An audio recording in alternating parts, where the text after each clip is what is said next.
good. Hold on. What's happening, everybody? Welcome into a brand new episode of Crossed Up. I'm Bob Wankel alongside Anthony Sanfilippo. And Anthony, let's skip all the pleasantries and just hop right into it. The Phillies are in the 2022 World Series. They're going to take on the powerhouse Houston Astros. The champagne has dried. The beer has dried. The excitement of the NLCS victory over the Padres, I don't know if that's really died down, but we're getting into the back end of this week now. We're starting to turn the page and look forward, and I think we're less in celebration mode right now, and we're a little bit more in anxiety mode as we look ahead to this championship matchup with the Astros. So I'll bring you in right now. A lot to talk about. Really exciting time for Phillies fans, exciting time for us as well. How are we feeling on this Thursday as we are sitting on the eve of the World Series? Yeah, it's a great time, Bob. There's a lot of anticipation. I kind of felt like we needed the last couple days to kind of, take a breather because it's been so intense and so crazy for the last couple weeks. But I kind of feel like today should be the day, right? And so the anticipation is like really high, I think, today. And I bet you the players wish today was the day too. Like they don't want to wait another 24 hours, actually a little bit more than that, probably 36 hours from the time we're recording. I don't think they want to wait that long, to play. I think they want to just get out there and get going. Let's get at it. But yeah, I mean, it's a fun time. Everywhere you go, it's all people are talking about. It's all anywhere I've been in the last three since we talked and recorded on Monday. Everywhere that I have gone, whether it's the Wawa, whether it's the supermarket, whether it's visiting family or seeing friends, or stopping in at Starbucks where my son works, and it's like this is all people want to talk about, and it's Absolutely. awesome. I'll tell you the funniest story, right? So I'm involved with the theater, and they're doing a show currently. Very popular show too. Clue. I mean, you've seen the movie. A lot of people have seen the movie. Glenn Macnow is in the show, right? So popular local figure in the show. And of their remaining shows, they have 7 shows left. 6 of them go up against either the World Series or the Eagles. So as a marketing guy, I've had to come up with, we're giving away like cheaper beer and discount tickets if you show up wearing Phillies gear. Like, I mean, this is the kind of things that we've had to do in the theater. That's how crazy things are with the World Series right now. So it's really kind of a cool time.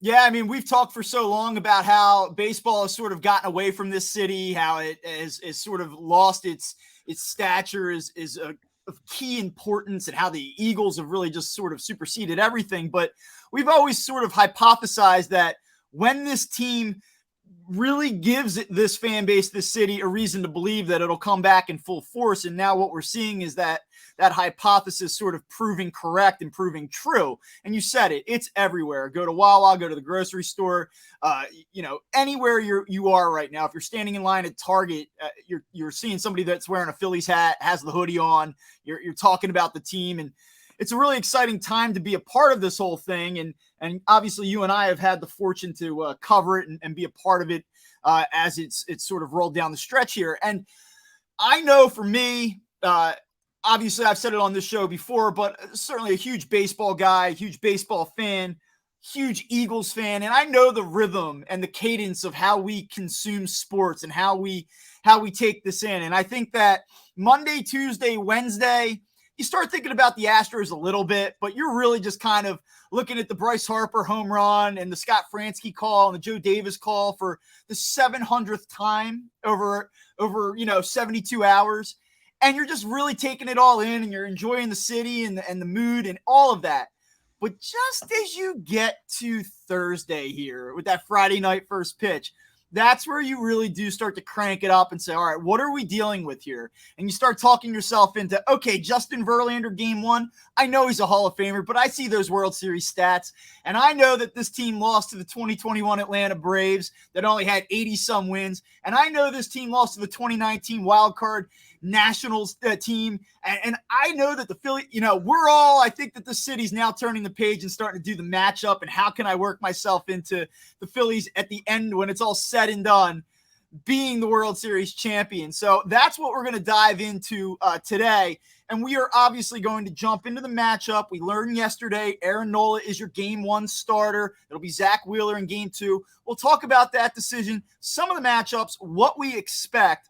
But before we do that, listen, we're a podcast. We're going to be here for about an hour or so. Let's talk about some, I don't know, interesting storylines about this organization, this team, how it's constructed, and what it might all mean moving forward. So the first question that I want to pose to you is this. Can this run end in a way that it would be considered a failure? Like, right, so the Phillies come into this, they are a fairly significant underdog. Most industry people will tell you that the Astros are the better team, should win the series. So knowing that, could this play out in any way, shape, or form where, sometime late next week, we're all kind of like sitting here going like, great run and all, but come on, man.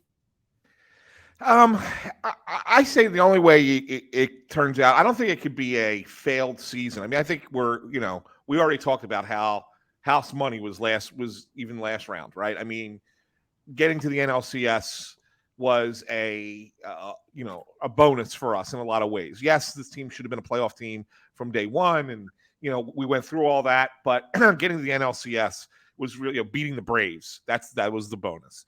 And now here we are in the World Series. So you can't look at it as a failure of the season.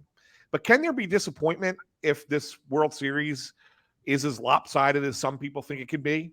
Yeah. Like, I mean, if you go out there and get blasted by the Astros, and get swept, or even if you lose in 5 and a number of the games aren't close, yeah, you kind of come away from it like, man, that was kind of a real letdown after all the buildup that we had leading into it, right?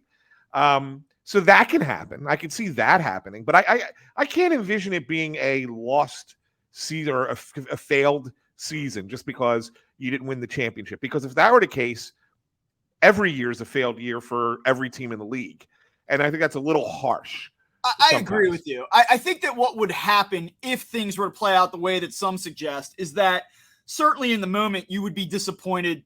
You would open up Twitter. You would see a lot of the heroes and the people that have been praised so much over the last few days probably get knocked around a little bit because that's what fans do. That's how fans consume their sports, and you react in the moment.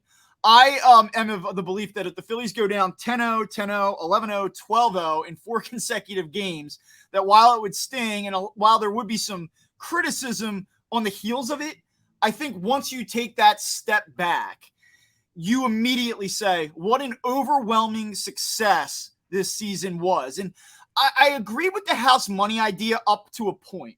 I thought that the team had to make the postseason. I felt that really, when you look at the payroll, when you look at some of the top line talent, I wasn't as ready to say, oh, well, as long as they get in, even if they lose to the Cardinals, no big deal. I really wanted to see them win a series. I thought that they were the better team than the Cardinals. I did.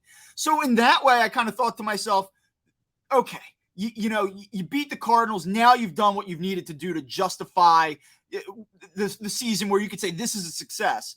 I didn't think they'd beat the Braves. They did. But it's funny because then you'd say, well, of course now you have to be happy with how everything played out. But going into that Padres series, I was like, they should win this series. There's no reason to lose to this Padres team. So they take care of that. And then now I have to say, though, like, regardless, independent of outcome, what an overwhelming success this was. And for a lot of different reasons. Not just because a team that nobody thought could possibly make the World Series at any point before or during the season ended up doing it, but because what it has done now for baseball in this city, and we touched on this a little bit earlier in the week, you have seen a revival, a renaissance of baseball in this city. And I know that a lot of people are sort of, I don't know, what's the term for it? Do they call it gatekeeping? Like, well, a lot of you fans, I've seen a lot of this. Like, well, somebody probably won these lottery tickets, and I was out there watching Tyler Goodell in 2017, and I earned it, and I'm not getting to go. And I don't like all that, right? Like, if you want to jump in now, then jump in now. You want to go get your Phillies NLCS t-shirt and wear it around like you're a super fan, then do it. That's what makes this great, when everyone's rowing in the same direction, when everybody's involved. That's the way I see it. And I think that what this team has done is brought baseball back. And not only did you get those moments and those incredible experiences and those incredible games, but they have revived baseball in the city. And I think that might be the biggest thing moving forward.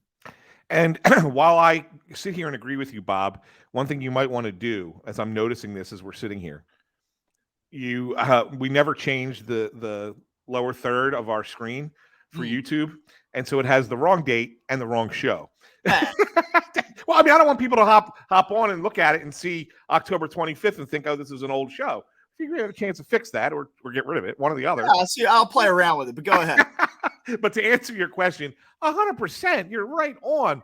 Baseball is back in Philadelphia, and not just for right now. I don't think this is a lightning in a bottle. We're going to get excited about baseball for a month and then forget about it again. I think baseball is back in Philadelphia well into next year and maybe even beyond, because as we've talked about before, this team is poised to be a contender. It's built in such a way to be a contender for several seasons and not just one. But more so than not, even if they lose to the Astros and it's not pretty, right? Even if they get bounced in 4 or 5 games, the fact of the matter is that there's going to be a taste for an opportunity at getting a championship. We're there, right? I mean, we're right there. You could feel it. You are 4 wins away. When it started, they were 13 wins away, right? When it started, they had to win 13. They got that down to 4. Right? So we're getting close to a title. And if what doesn't happen, the people in this city are going to be like, well, let's do it next year then. Yeah. So let's be excited. And so I think there's going to be excitement through the offseason. They're going to follow the Phillies. What do they do? Hot stove. Right? There's going to be a lot of conversation in town about it. There's going to be excitement at spring training next year. You're going to see a lot of people down in Clearwater that are going to go down and want to see this team. And I think there's going to be big houses at the bank in April and May for good weather games. Obviously, those April nights sometimes are cold and tough, and they get smaller crowds. But your Sunday afternoons, your afternoon games, your big opponents, I think you're going to get big draws, and people are going to be interested and want to see this team do exactly what they're doing now at the start of next year. So you, I think, touched on a big part of what my next question is going to be, and that is this. Has this run changed the Phillies' future? I think that we know that this run has probably changed the way the city feels about the team, the way it's going to connect with the team moving forward. But do you think what has transpired here over really the last 3 weeks primarily, do you think it will have an impact on roster construction and how this team plays the offseason? Are they going to be more aggressive? Are they going to do what they would have otherwise done? We've had this conversation on previous episodes, but that was when they made the playoffs, had beaten the Cardinals 2-0, got by the Braves. Being in the World Series is a lot different than going down in 4 to the Braves in the NLDS. So now that we're here, what do you think? So I think I remember saying to you when you asked me this question a few weeks ago, they would have to win the World Series to change their direction this offseason. And I still stand by that in a sense. I still think that they're smart enough. I think Dombrowski and his team are smart enough to recognize that you can't let just one hot streak convince you to stick with your heart and not with your head and bring this same team back next year. There's no doubt the Phillies have flaws. Okay. We recognize them. We know what they are. And they exist, and they need to correct those flaws if they want to be a contending team year after year. So to sit there and say, well, we made it to the World Series with those flaws, we can do it again, that might be a little fool's gold. I think that what you need to do is you need to say thank you to a lot of guys who were responsible for this run. Not a lot, but a couple of guys that maybe were responsible for this run or partially responsible for this run. Appreciate them for all that they have been and part of this organization, but that you have to go out and replace them to make the team better moving forward. I think that that's what's going to happen. Now, you win the World Series, I can see maybe getting a little bit more, hometown heartstrings kind of thing, and maybe you bring a guy back that, you probably were thinking about not doing it last year, but now because of this winning the World Series, maybe you do. But other than that, with that exception, I think that there are moves to be made to make this team better, and they'll still do them. All right, so let's talk about this a little bit. So when we talk about how can the 2023 Phillies look vastly different than the 2022 Phillies? And what are the areas to upgrade? I think that we all understand that they need more starting pitching depth. I think that's going to probably maybe show up here in the World Series this week. I think that people will be saying, how can you go into a series against a team like the Astros with two really good starters, a guy that you like enough in Ranger Suarez, and then hold your breath at the back end of it. And that's what they have right now. So I think that we all understand that. Now, is that just Andrew Painter? Is that Andrew Painter and, going all in and bringing another frontline guy into the equation? Time will tell, right? So I think that that's one area that they're probably going to have to address. There are some prominent names, though. And I know there's probably people listening to this who are like, oh, guys, come on. Like, the World Series is about to happen. But I think it's interesting to have this conversation before it plays out, because we're going to revisit it. But forget what happens here. Like, I don't want to have the conversation purely based on the reaction to what happens in the World Series. I think you want to stop and almost look at it before it all plays out. So I think that there's three prominent names that sort of come into play here about guys that are here now that they're going to have to make decisions on. And certainly who's available, who you can bring in is going to be part of the equation. But look at what you have here now. Gene Segura, club option next year for $17 million. You saw him get on the team bus to get on the plane yesterday to head over to Houston, and he's got his uniform on, and he's been pumping his fist and flexing, and he had a key hit in Game 3. And he's been a great player in terms of energy, and has had some really key moments for this team. Will you be interested in Gene Segura at $17 million next year? Rhys Hoskins, last year of team control before he becomes a free agent in 2024. And I want to talk about him a little bit later in the show. I have a question for you. I think you know what the question is. About $13 million he's projected to make in the last year of his current rookie deal. What do you do there? Nick Castellanos, you signed to a big mega deal. He's out there to play right. Well, he's here to be a DH, but he's out in right field right now. He's sort of an imperfect fit. What do you do there? So I think that those are probably the three guys that you're really looking at. You know that Bryson Stott and Alec Boehm are going to be a part of this thing unless they just did something that was insane that nobody saw coming. You know that Brandon Marsh is here in center field. You know that Kyle Schwarber is a part of this thing moving forward. JT Realmuto. Bryce Harper for sure. So I think that those are the three guys that you're sort of looking at here. Yeah, I think you nailed it. I mean, of course, obviously there's some pitchers as well, but I mean, they're, I think, on a much smaller scale, right? All right, let's take them one at a time. Segura, he's the one guy of the three that I could see you try and say, maybe we decline the club option, but see if we can bring him back at a smaller number. If this is assuming you don't go after one of the big name shortstops, right? Because you could go after a Trey Turner, who's also played second base, and then figure it out. Who's the better shortstop, Turner or Stott, and the other one plays second, right? So you could do something like that.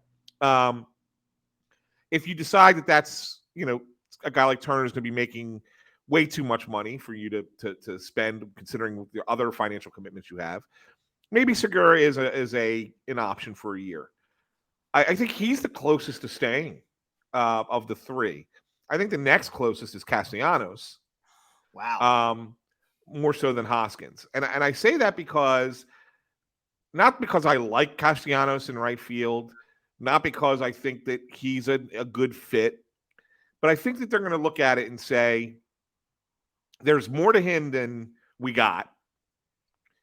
I think that there's an opportunity to see if, let's give him a chance to show us that in year two. They're not thrilled at the fact that he's probably going to have to play a predominance of right field again next year. Nevertheless, I mean, it depends on what Harper's elbow. I mean, I think that's the key to the offseason, right? I mean, really, can Harper go back to the outfield? If he can't, then Castellanos has to stay. But I could also see him being a guy you try to move in a mega deal that brings you in either another frontline starting pitcher or another star player of some kind. So I could see that being part of that. And finally is Hoskins. And I know that's the guy that's the touching point here. It's a real delicate one with him. because everybody wants to win with Reese or win for Reese. But at the same time, and as good as a player as he is, he's just, you can't rely on him at first base anymore. I mean, and if you're that defensively inept is a tough word, but if you're that defensively below average at the position that you don't have to be that defensively good at to begin with, I think ultimately Reese is a designated hitter somewhere, and unfortunately, you have too many of those types of guys here right now, and so I don't necessarily know if it's a good fit to keep him. So there are, I think, a lot of different levels to this. And it's not like you go into an off season and say, we're going to do this. We know we're going to do this. There's a lot of moving parts. If you have an opportunity to take advantage of something where you say, oh my God, I didn't realize we were going to be able to get this pitcher that we can slot in here as an incredible, number 3 who would be a number 1 in a lot of rotations. Like, maybe that's how you skew things. Maybe that's where you make your investment. If you have the opportunity to bring in another impact bat, maybe that's what you do. Like, obviously there's a lot of moving parts. It's a fluid situation. The key thing I keep coming back to with Rhys Hoskins is this. What's the right phrase? Lightning rod? Like, it's just like he's a player that either just people adore. And I think from a human standpoint, we all understand, like, this is a guy that you want to root for. This is a guy that has a lot of value offensively. You saw what he did in the NLCS. Just an amazing, amazing game 4 and game 5 to help propel the Phillies into the World Series. You've seen these limitations on display defensively. You've seen these streaks. But I think the thing that you have to come back to is that they don't have to make a decision on Rhys Hoskins really this year, so to speak. I mean, he is under club control. And when you look at the offensive production, a guy that is probably going to give you an 850 to a 900 OPS in any given year, the fact that he's only making $13 million, that's pretty good market value. So the question I always ask is, like, yes, if you wanted to bring in another first baseman, or if you wanted to move Alec Boehm across the infield from third to first at this point, could you do that and then bring in your Trey Turner or bring in your other big-time infield bat? You could do it, but if you're trading Rhys Hoskins, what's the value there? That's the real question. Like, so I'm not just trading Rhys Hoskins because, he's a little bit of a defensive liability. Like, I better get something back of, like, well, I think you're going to get, and I think that's the next point that I had on him is that if there was ever a time where you're going to get him at max value, it's going to be coming off of this playoff.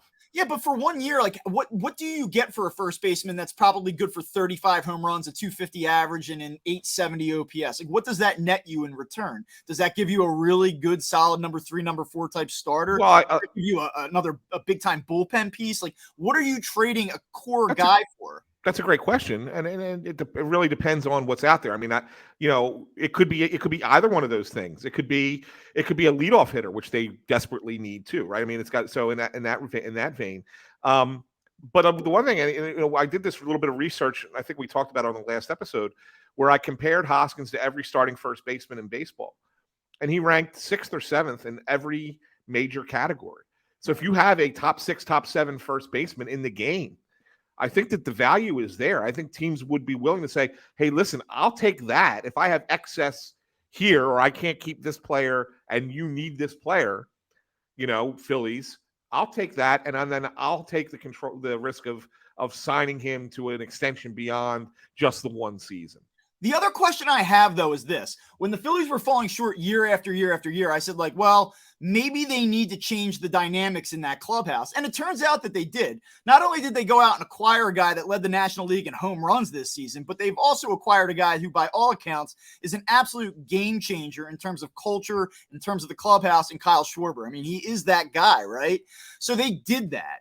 And I think it took some time, obviously, for them to gel. They had some players that probably weren't being utilized properly. The vibes in the clubhouse weren't great. We know the whole story. Joe Girardi, Rob Thompson. It's been said a million times. We don't need to spend more time on it. But the one question I do have now is, if you were going to switch things up, Rhys Hoskins was always kind of the guy that you sort of pointed to and said, he's a great guy, but, like, it's just not working with this current mix. The big story here as they've made this run through the postseason is how close this clubhouse is, how tight these guys are, how much they want to win for one another. And there's this intangible factor about this feeling that they play with. Rhys Hoskins is obviously a huge part of that.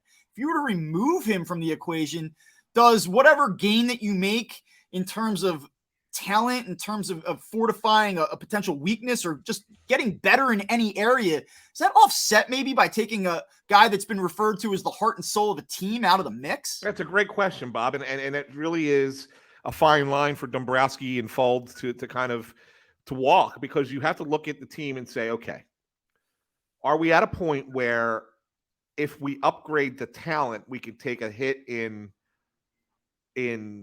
heart and soul, right? Right. I mean, the Phillies are winning with heart and soul right now. There's no doubt about it. They're upsetting teams because of their closeness, because of that emotion of playing for one another. Where they may be less talented than some of these teams, but that they are finding a way to win because of the intangible. Does the intangible outweigh the addition of the talent if you trade Rhys Hoskins? If so, then you don't make the trade. But if it doesn't, if the talent outweighs the intangible, then you make the trade and you suck it up and you say, it's going to be a tough one. I mean, but we've done it before. We've been through it before. When we added remember going back to when Ruben added Roy Halladay and traded Cliff Lee, right? I mean, at the same time, it was we were kind of like, I don't know how to feel about this, right? But it was kind of a mixed thing. I think that you probably have a similar type scenario where it's like you can get something great and be excited about it, but you're also a little bit upset and disappointed that you're giving up something that you really didn't want to get rid of. Well, it's interesting that you bring up Ruben Amaro and the Cliff Lee Roy Halladay thing. I am kind of curious. I know it's an entirely different front office, and then we'll move on to the World Series because I know the future is now. But we'll move on here. But I look at this and I say to myself, okay, different front office, different decision makers.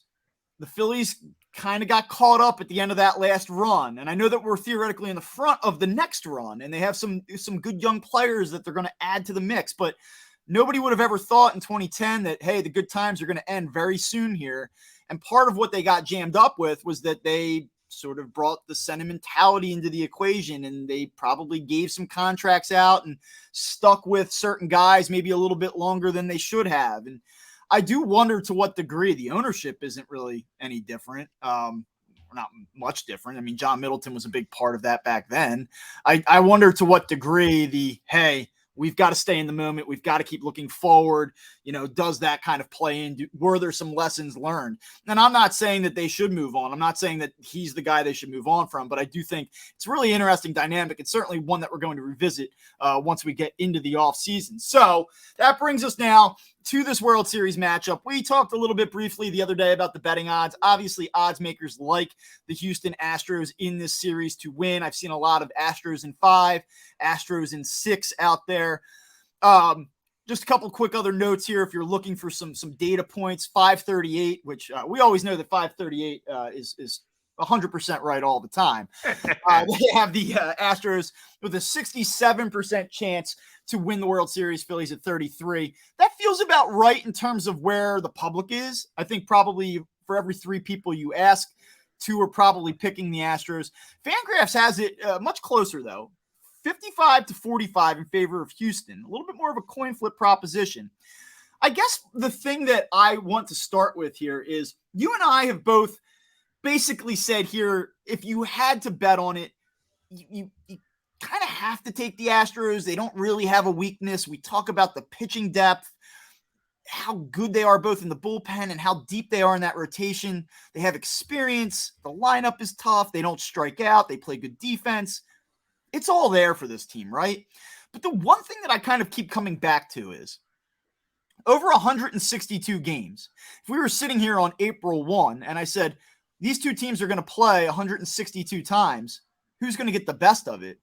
There's no doubt that I would tell you that the Astros are a better constructed team. But over a 7-game series with a huge spotlight and all the emotion that goes into it, I just don't know that the Astros are truly Goliath here. And I don't know that the Phillies are David. This is a team with a mega payroll, with a ton of top-tier talent. This is a really good baseball team that's playing very good baseball right now. I'm not so sure that this is like slam dunk. It's not. It's not a slam dunk, Bob. And the more I think about it, I can't change my pick. I just can't. As much as I want to, I want to be the guy that said, because all season, me, I've been the guy saying trust the Phillies, trust the Phillies, trust Yeah. the Phillies. I want to be the guy who sits there and says You ride with Philly Rob. they're going to ride. Yes, that they're going to win the World Series. I want to be that person. I just can't. And I've tried. I've tried to find different angles to it, and I really have a hard time with it. I could come up with a plan strategically that I would employ that the Phillies are not going to employ that I think might give them a better opportunity.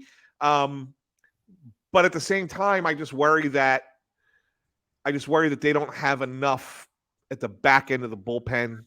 They don't have enough in the starting pitching rotation beyond the top two guys. That's why I would try and maximize those two as much as possible. I have done a little bit of math, and I've come to the realization that if the Phillies can get 40 or more innings pitched out of Nola, Wheeler, Suarez, Alvarado, and Dominguez, those five guys, they get more than 40, they have a shot. So that's where I have it. If you're less than that, I don't see how it happens. But if you can get 40 innings from those guys, you have a chance. I'll go for that as long as, the qualifier here, I think, is that 26 of them come from Nola and Wheeler. Like, I think that they have to put together somewhere between 6 and 7 innings per start to do it, right? So if you see them 4 times, I don't know that they're going to give you 7 all 4 times, but they better give you 7 at least 2 of them, Yeah. So I kind of hear you on that. I think that's probably a good foundational point. If you were talking about things that have to happen for the Phillies to win this series, that's probably one of them. One of the things I do want to point out, it's interesting. So I talked about the payroll. I talked about some of the top tier talent that the Phillies have. They certainly have some elite level players. I mean, there's no question that Zach Wheeler is capable of confounding this Astros lineup. I mean, he's been absolutely unbelievable. He has, coming into this World Series, a 0.51 WHIP in the postseason. I mean, that's absurd. So he could do it. He's capable of it. We saw that Aaron Nola, and I know that the Astros weren't all in at the end of the regular season, but we saw that Aaron Nola can beat this lineup. We know that, right?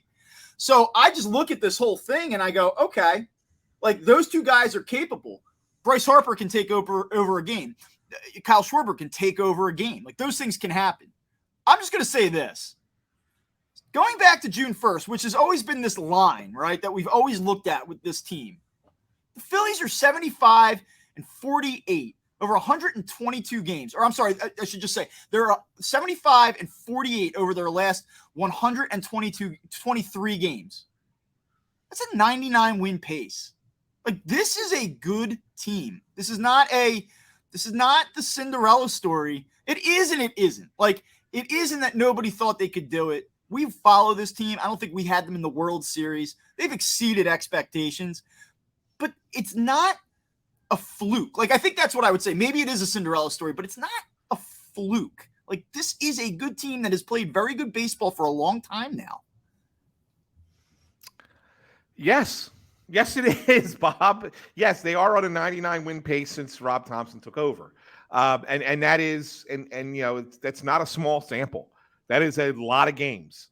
Some will argue that it was a lot of games against a lot of bad teams, but good teams beat bad teams, right? But and if that's the case, they're 9-2 in the playoffs. They're 12-2 in the last 14 games that have mattered. Like, you take away those last 2 in Houston that were completely irrelevant. They put a bullshit lineup together in one, and then they threw like 10 pitchers in the other. Like, they didn't really care what happened in those 2 games. So you take those 2 games out of the mix, 12-2 in the last 14 games that mattered. And when we say mattered, we're talking about getting into the playoffs and then in the playoffs.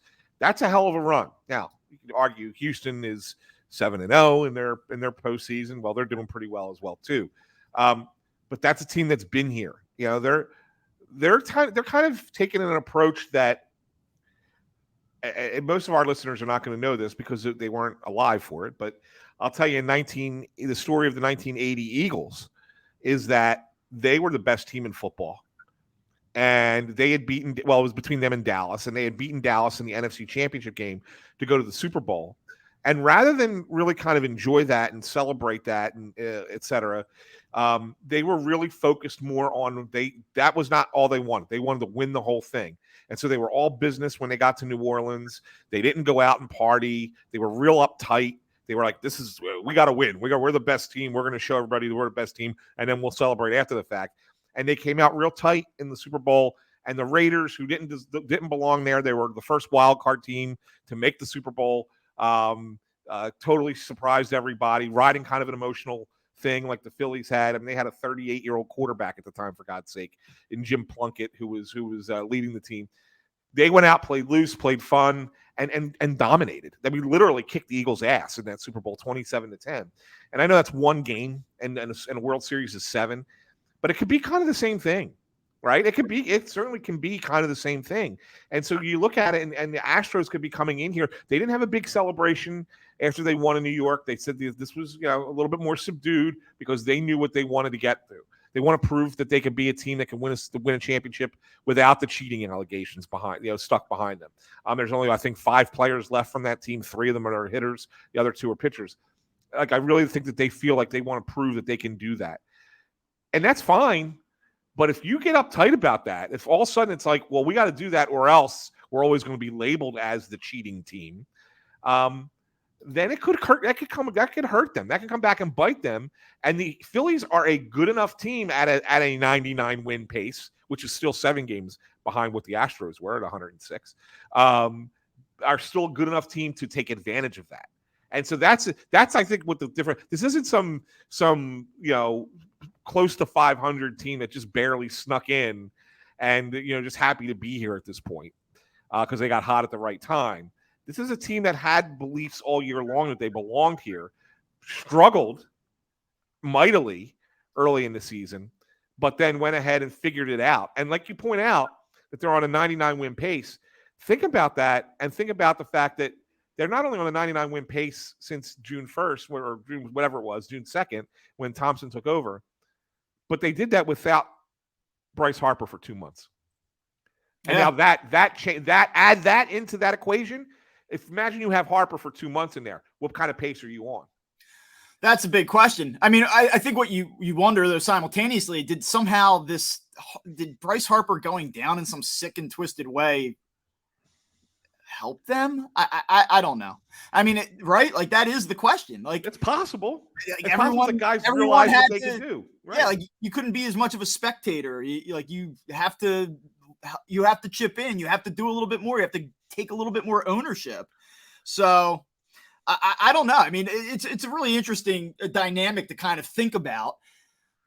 I guess here's where I kind of come back to this. Like, I can start to work my way into split in the beginning of the series, the first 2 games, or just win both, but split the first 2 games, and then you get back into Philly. They're undefeated there in the postseason. I think that this team really thinks that the fans impact the game, and even if they don't, they believe it. And I think that in and of itself can be an advantage, right? There's this good feel in that stadium right now. They got behind 4-0 on Saturday night. It didn't matter. The energy, all of that. That's all great, right?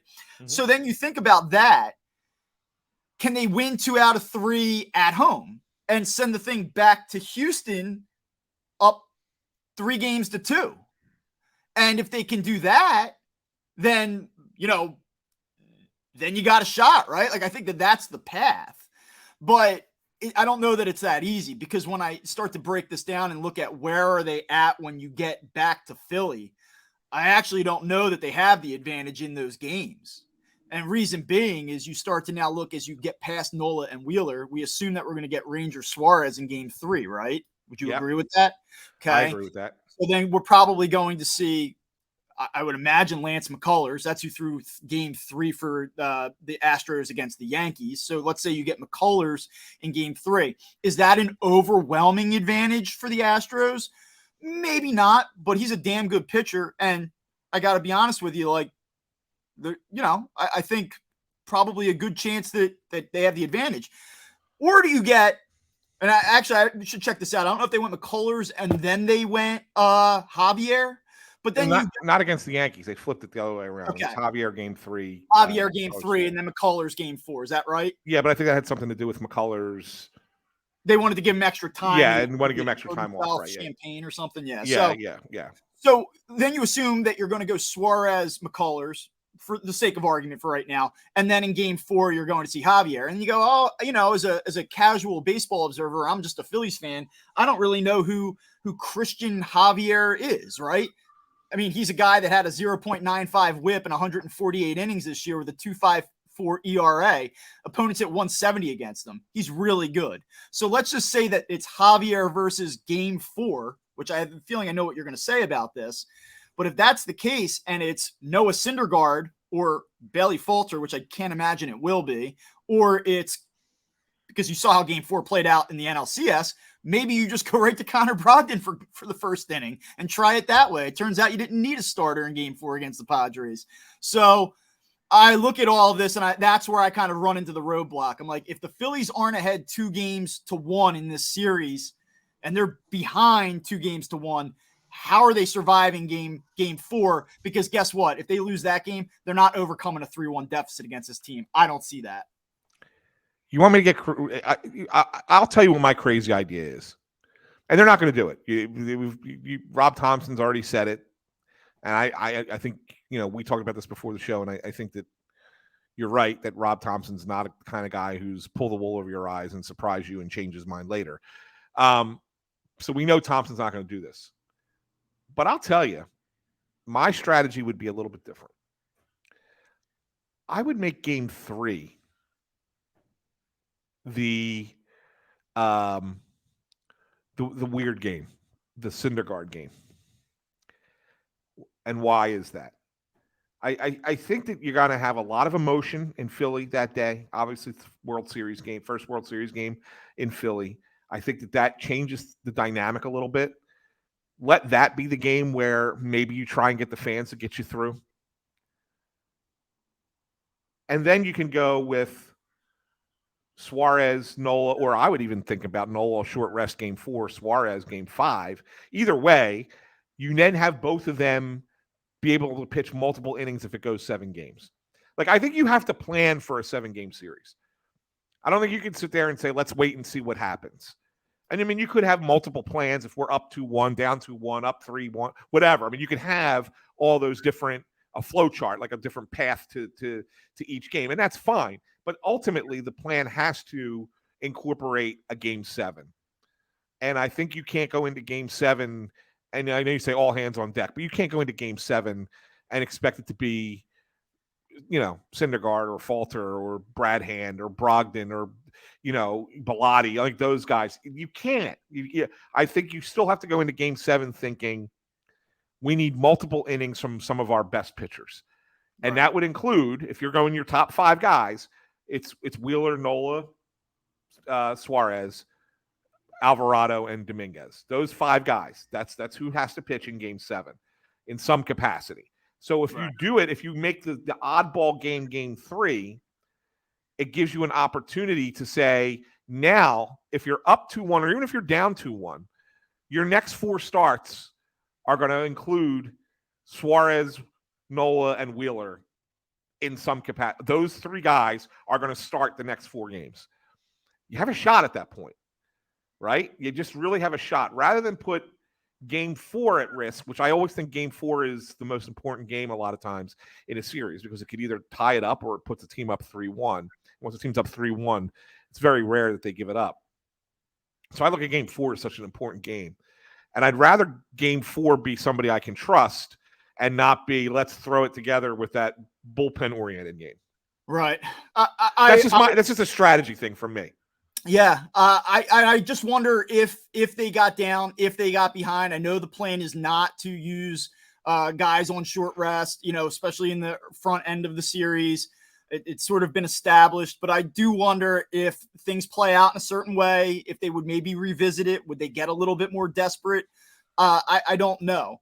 I do want to just talk about what we do know, which is that Aaron Nola is going to start game one. And if you look at his career and you look at the splits throughout his career, we all know that he is much better on short rest. I actually pulled this from Todd Zalecki's piece on MLB.com this morning. I think he did the math for us. Nola is 35-38 with a 4.26 ERA and 94 career starts on 4 days or normal rest. He has a 3.06 ERA and 109 starts with that extra rest. And obviously, since he has not thrown since game 2 of the NLCS, it has been quite a layoff. More than, I guess he's coming into this, with about 9 days of rest between starts. So he should be good to go. And then the other consideration in play here is where Zach Wheeler's at. And as good as he's been this postseason, there were a few different concerns. Number one, he was ramping back up before we got to October. Number two, we've seen that the velocity, though he's remained effective throughout the duration of his starts, has started to decline by the time you get to the 5th, 6th innings. The Phillies have been a little bit tentative with him, even as he's been able to retire batters later in games. He took the ball off of his backside, off of his leg on Sunday. All of these things combined, it's like, let's give Zach an extra day, even though the numbers actually bear out that he's not as good with a little extra rest. So I think you look at the benefit to Nola, you look at theoretically what it should be able to do for Zach Wheeler. Are you comfortable with this decision? I mean, the rationale is sound, but would you have done it? Yes. I mean, I mentioned it last show. I mean, this is the matchup this is the way I wanted the matchups to go. I like Nola pitching at home in one of the games. Wheeler both games on the road. I think Wheeler is a bulldog on the road. Wheeler's got a lot of that Cliff Lee mentality, and I'm like, I don't give a fuck where I'm pitching. I'm just going to go out there and blow you away, right? I mean, I think that's kind of how he is. And so, like, I like the fact that you give him an extra day. Kind of see if he can keep that velocity a little bit longer going into game 2.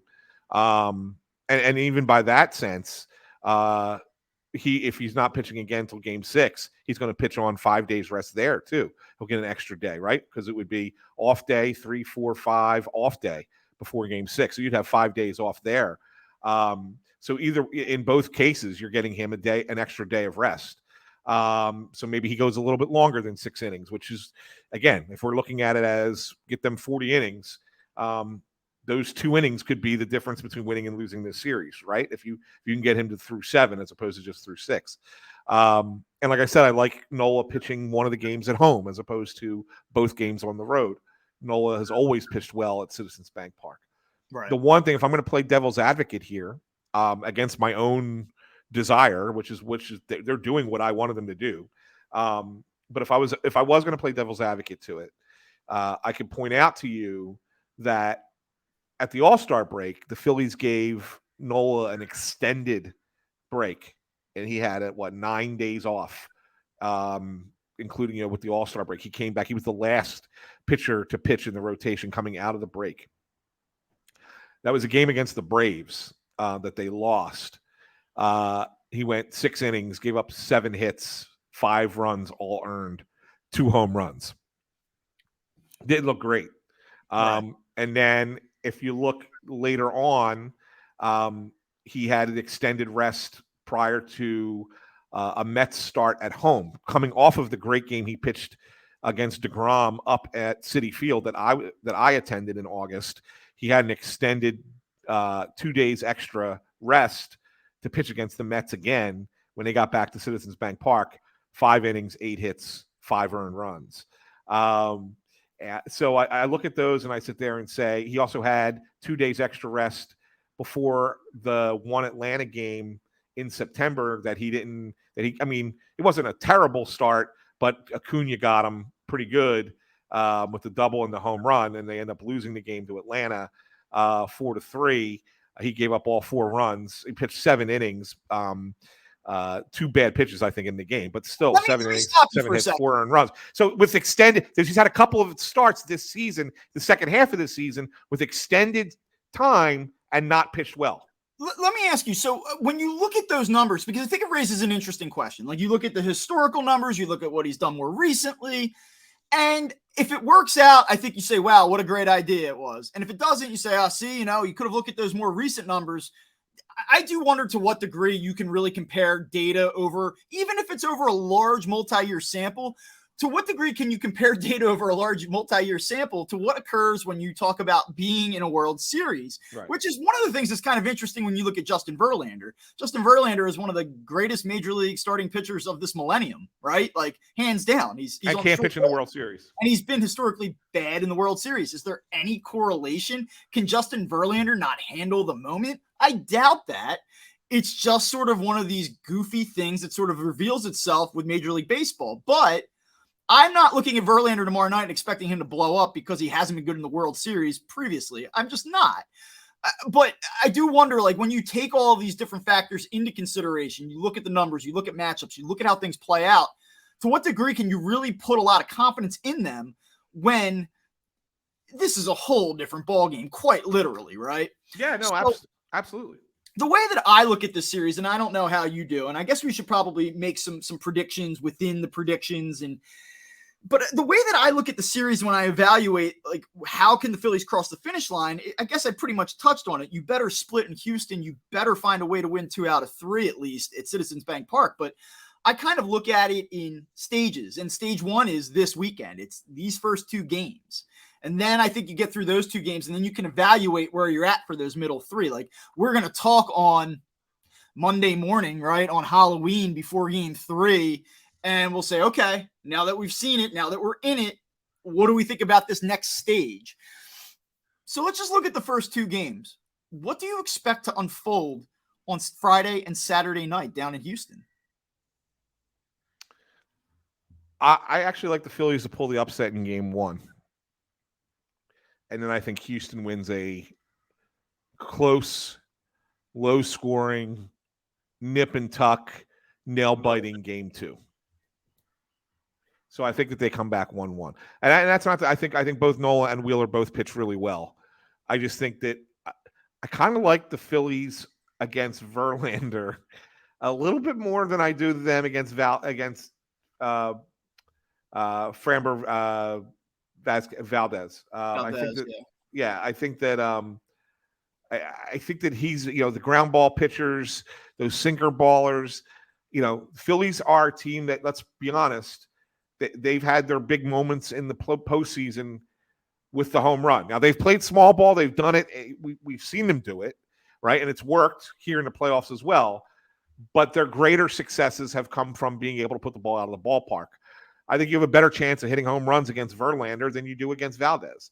And so therefore, I think that the Phillies run up in game 2 into a game that ends up being like a 2-1 game. And we'll be frustrated because they'll probably have guys in scoring position and not get them home. And we'll sit there and curse it and say that could have been the difference in the series. But I think that's kind of how I look at it, where I think game 1 is a situation where they might be able to get a couple off of Verlander, especially, get him into those Crawford boxes, the short porch in left field. And maybe you win a game like 3-2 or 4-2 against the Astros in game 1. So that's kind of how I see it. I think that's probably what they're going to come home 1-1.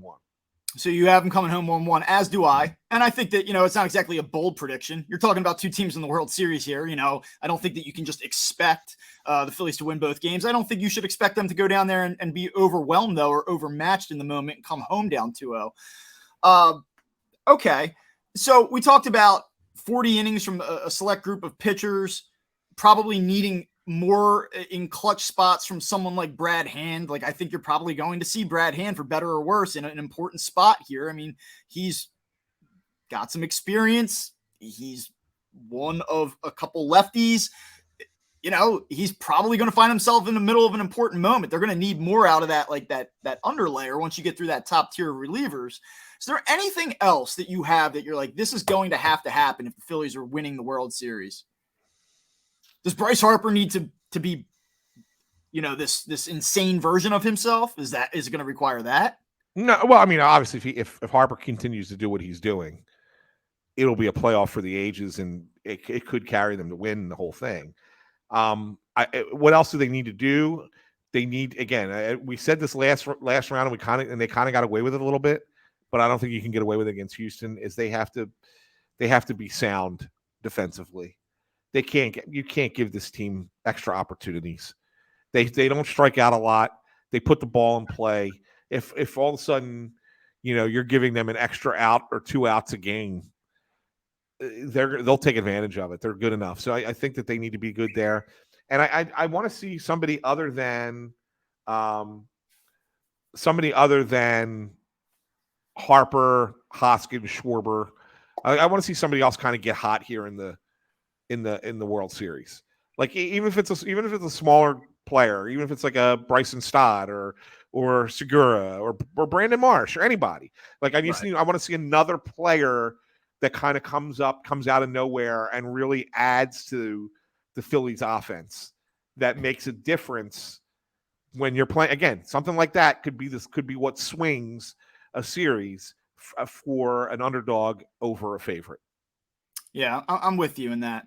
I'm right there with you. I really just don't even think that there's any other point to add. I think we know what the formula is here. You got to get something early on here between Nola and Wheeler. You're going to need your best players to play well. You're going to need a contribution that you may not be counting on, whether that's a Brandon Marsh, double in a key spot, Bryson Stott doing what he's done on a number of occasions this postseason. You're going to need that extra lift to get through this. And, there is a reason to believe you don't have to you don't have to pray to God. You don't have to look to the skies for help here. It can happen. There's the capability of it happening, but will it happen? And I think that's where we're all kind of keep coming back to here. I actually have the one last thing today. Good. And it draws back to a player that we talked about a little bit earlier before we jumped into the series, and that is Rhys Hoskins. And I was on the Crossing broadcast show with Kyle Pagan and Kevin Kincaid earlier this week, and I said, listen, not only did Rhys Hoskins help get the Phillies into the World Series, but I kind of gave like a little bit of a sports talk radio hot take, and I said he's with those swings this weekend now on the Phillies Wall of Fame.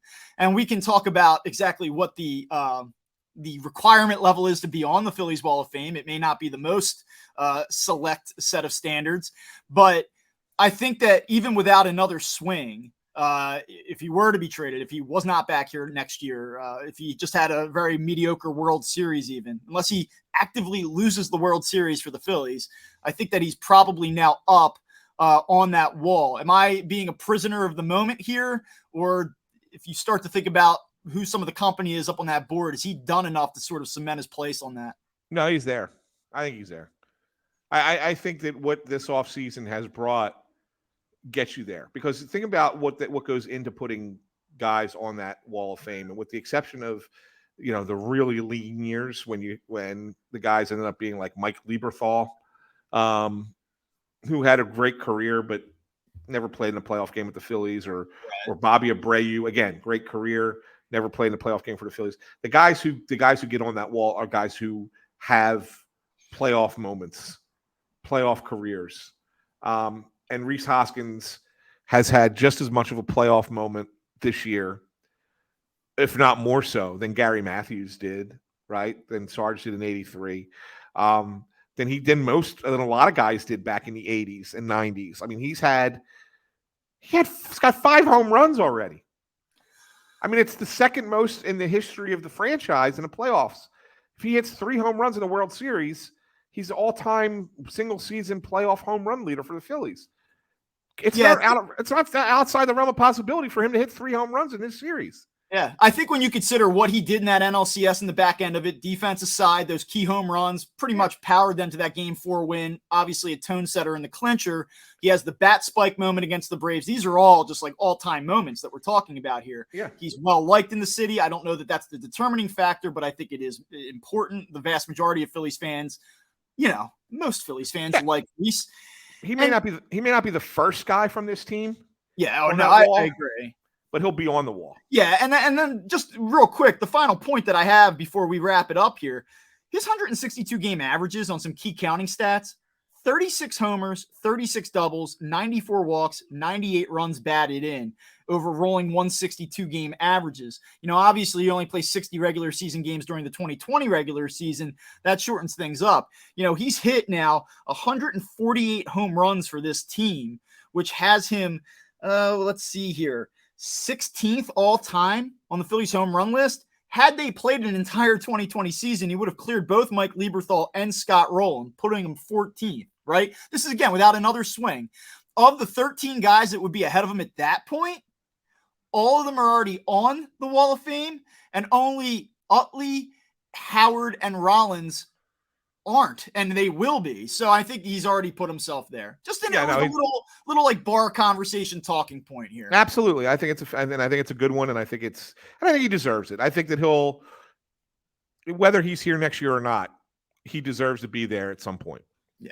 By the way, Scott Rowland not on the Phillies Wall of Fame. I know he was kind of a jerk at the end here and all, but Jesus. His numbers were so much better once he left here. Yeah, but like his OPS was in like the high 800s. He was an unbelievable defensive player. I know they won nothing. I know the things were ended on a sour note. I don't know. I just feel like one day, like, come on, Scott, like, come back. It'll be all right. Like, I just, I don't know that relationship's really there between Scott Rowland and the team. In fact, I know it's not, but. Yes. You got to remember, this was also an era where OPS was not a thing. You got to remember. We go back and look at it and say, oh yeah, well, of course, look, the OPS was 850, 877 when he was a Philly. And yeah, he did have, most of his home runs were here. 150 of his career 316 home runs were as a Philly. I don't know, man. Like, just saying, like, pretty damn good player. Yeah, there's guys on that wall that aren't as good as he is. But you're right. You're right. But I guess when you look at, I guess the last non-playoff guy to be put in was Abreu, and Abreu had better numbers. Yeah, for sure. Yeah. So he's one of those, maybe one day if they really need to throw somebody up there kind of thing. Well, I do think that this team has probably supplied them with some new candidates. Just off the top of my head here, Kyle Schwarber probably ends up there. Bryce Harper for sure, obviously. Yeah. Nola, Wheeler. There's a couple of other guys even that I think have their way of possibly working their way on there. We'll see. JT Realmuto, obviously. Yeah. So there you go. We will be back after these first two games against the Astros. We will sort of reconvene, sort of take a deep breath and see where we're at. Phillies start on Friday night. It'll be Aaron Nola, and we'll see what happens. So thank you for tuning in. We're picking up a lot of new listeners. We're excited to have you along for the ride. Make sure that you're following us on YouTube, Spotify, Apple Podcasts, wherever you listen to your shows. And we will talk to you guys soon. Thanks.